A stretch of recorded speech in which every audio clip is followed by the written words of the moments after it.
ಮಾವಿನಕಾಯಿ ಅಂದ್ರೆ ಯಾರಿಗೆ ಇಷ್ಟ ಇಲ್ಲ ಹೇಳ್ರಿ, ಪ್ರತಿಯೊಬ್ಬರಿಗೂ ಇಷ್ಟ ಇರ್ತೈತಿ.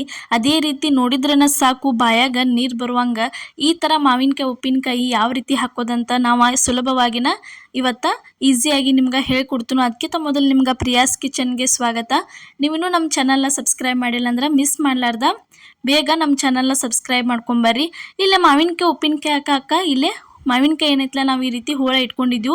ಇಲ್ಲಿ ಏನೈತಲ್ಲ ಎಣ್ಣೆ ಬಿಸಿ ಮಾಡ್ಕೊಂಬಂದಿದ್ವಿ. ಬಿಸಿ ಮಾಡ್ಕೊಂಬಂದು ಎಣ್ಣೆಗೆ ಸ್ವಲ್ಪ ಸಾಸಿವೆ ಹಾಕಿದೀವಿ ರೀ. ಸಾಸಿವೆ ಹಾಕಿದ್ಮೇಲೆ ಇದಕ್ಕೊಂದು ಸ್ವಲ್ಪ ಜೀರಿಗೆ ಹಾಕತ್ತೀವಿ.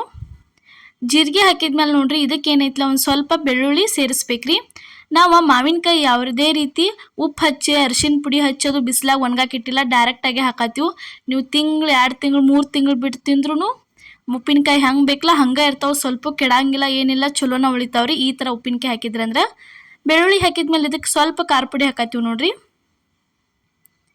ಖಾರ ಪುಡಿ ಹಾಕಿದ್ಮೇಲೆ ನೋಡ್ರಿ ಇಲ್ಲಿ ಏನೈತಲ್ಲ ಒಂದು ಸ್ವಲ್ಪ ಇದನ್ನು ಹಾಕತ್ತೀವಿ ನೋಡ್ರಿ. ಮೆಣಸಿನ್ಕಾಯ್ದ ಪುಡಿ ಮಾಡಿ ಇಟ್ಟಿದ್ವಿ, ಅದನ್ನು ಸೇರಿಸಿದ್ವಿ. ಅದಾದ್ಮೇಲೆ ಇಲ್ಲೇ ಉಪ್ಪಿನಕಾಯಿ ಮಸಾಲ ಹಾಕತ್ತೀವಿ ನೋಡ್ರಿ.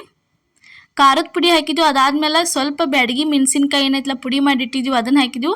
ಅದಾದ್ಮೇಲೆ ಒಂದು ಸ್ವಲ್ಪ ಉಪ್ಪಿನಕಾಯಿ ಮಸಾಲ ಹಾಕಿದ್ವಿ. ಅದಾದ್ಮೇಲೆ ಇಲ್ಲಿ ಏನೈತಲ್ಲ ಸ್ವಲ್ಪ ಹಿಂಗೆ ಹಾಕಿದ್ವಿ ರೀ.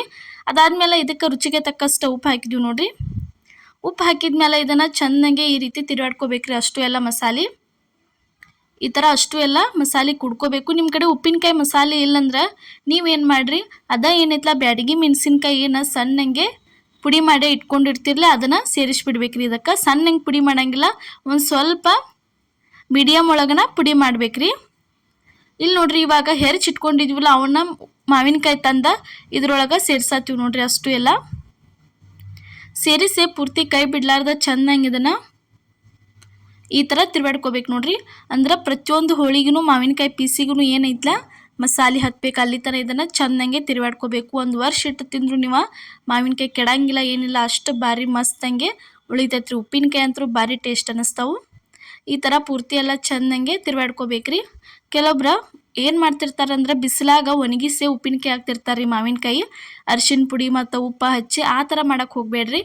ಡೈರೆಕ್ಟಾಗಿ ಈ ಥರನ ಹಾಕಿದ್ರೂ ಭಾರಿ ಮಸ್ತಂಗೆ ಹಾಗೆ ಬರ್ತಾವ್ರಿ ಉಪ್ಪಿನಕಾಯಿ ನೋಡ್ರಿ. ಈ ಥರ ಬಿಡ್ಲಾರ್ದ ಪೂರ್ತಿ ಎಲ್ಲ ಚೆನ್ನಾಗೆ ಅಷ್ಟು ಎಲ್ಲ ಇದನ್ನೇನೈತಲ್ಲ ಈ ಥರ ತಿರುವಾಡ್ಕೋಬೇಕ್ರಿ. ಇವಾಗ ಇದಕ್ಕೆ ಏನೈತಲ್ಲ ಸಕ್ರೆ ಹಾಕಂಗಿಲ್ರಿ, ಬೆಲ್ಲ ಸ್ವಲ್ಪ ಈ ರೀತಿ ಕಾಸ್ಕೊಂಡು ಬಂದೀವಿ ನೋಡ್ರಿ. ಗ್ಯಾಸ್ ಮೇಲೆ ಕಾಸ್ಕೊಂಡು ಬಂದದ್ದು ಬೆಲ್ಲ ಇದ್ರೊಳಗೆ ತಂದು ಸೇರಿಸ್ಬೇಕು ನೋಡ್ರಿ. ಸಕ್ರೆ ಹಾಕಿದ್ಕಿಂತ ಬೆಲ್ಲ ಹಾಕಿದ್ದು ಆರೋಗ್ಯಕ್ಕೂ ಒಳ್ಳೇದಿರ್ತೈತಿ. ಅದೇ ರೀತಿ ಉಪ್ಪಿನಕಾಯಿನೂ ಟೇಸ್ಟ್ ಒಂಥರ ಭಾರಿ ಮಸ್ತ್ ಕೊಡ್ತೈತಿ ನೋಡ್ರಿ. ಬೆಲ್ಲದ ಸ್ವಲ್ಪ ಆನ್ ಮಾಡಿದಂಗೆ ಮಾಡಿ ತಂದು ಇದ್ರೊಳಗೆ ಸೇರಿಸಿ ಈ ಥರ ತಿರುವಾಡೆ ತೆಗೆದಿಟ್ರಂದ್ರೆ ಮುಗಿದು ಹೋತ್ರಿ ಉಪ್ಪಿನಕಾಯಿ ಅಂತೂ. ಇವಾಗ ಮಾವಿನಕಾಯಿ ಉಪ್ಪಿನಕಾಯಿ ರೆಡಿ ಆದವು ನೋಡ್ರಿ. ಇವತ್ತಿನ ನಮ್ಮ ಈ ರೆಸಿಪಿ ನಿಮ್ಗೆ ಇಷ್ಟ ಆಗೈತೆ ಅನ್ಕೋತೀನಿ ರೀ. ಇಷ್ಟ ಆಗಿದ್ರೆ ಮಿಸ್ ಮಾಡಲಾರ್ದ ಲೈಕ್ ಮಾಡಿ, ಶೇರ್ ಮಾಡಿ, ಕಮೆಂಟ್ ಮಾಡಿ, ಸಬ್ಸ್ಕ್ರೈಬ್ ಮಾಡಿ. ಎಲ್ಲರಿಗೂ ನಮಸ್ಕಾರ.